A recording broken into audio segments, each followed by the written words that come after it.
How do you spend $30 per customer one time to create a lifelong customer and fan of your brand who tells their friends about you?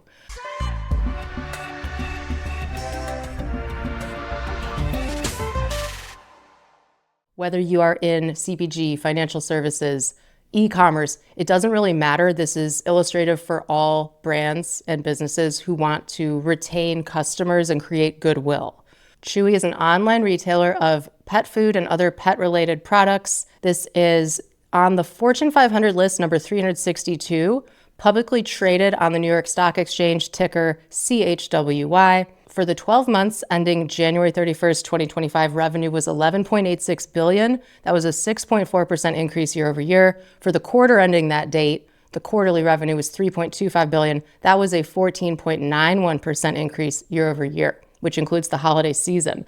Up almost 15% in revenue that quarter. They're doing something right.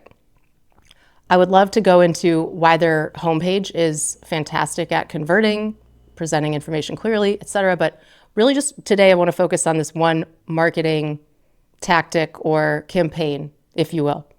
Chewy is a beloved brand. And remember, brand is not a logo. Brand lives in the subconscious. Brand is a feeling. It forms over time based on experiences and anything that somebody perceives about your product, service, or offering is your brand. Delta, United Airlines, Nike, Adidas. These are brands, and what's different about them in the mind of the consumer is subconscious, emotional. Oftentimes they don't even put it into words. They just have a feeling about why they like one better than the other. As far as a marketing activity that builds a brand, sometimes these cannot be measured, but they are very much worthwhile when done correctly. You don't need a direct, specific ROI on literally everything you do in marketing. PR, branding, awareness, content. These don't always have a direct ROI, but I'm sure that they could calculate the ROI on this. Let's call it a $30 investment. So here's what they do.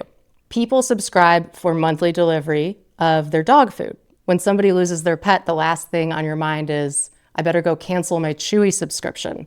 Losing a pet is a significant emotional experience. 85% of pet guardians surveyed by Dr. Lawler reported that it was grief symptoms comparable to losing a family member. This is a major life event, and it's a lot of emotional burden. Chewy, their brand ethos is about loving pets and pet owners, supporting, giving them convenience, and it's a very warm, friendly brand. So the other thing to keep in mind with this is a great deal of people who do lose a dog eventually get another dog. People have their dog food subscription. It's delivered, let's say, the first of the month. If you lose your pet, a lot of the times the dog food comes and these customers will email or call Chewy, I don't need this food. Can I return it? Can I get a refund? Chewy says, keep it. We will waive the fee. It's refunded. You can donate it to a friend or a shelter because they legally can't accept the food back due to health rules. The next thing is 2 days later, they send flowers and a card that says, we're so sorry for your loss. That's it right there. It's the card and the flowers. Also the free bag of dog food that's pay it forward, donate it, gift it. This does two things. The donating of the bag of dog food is network effect.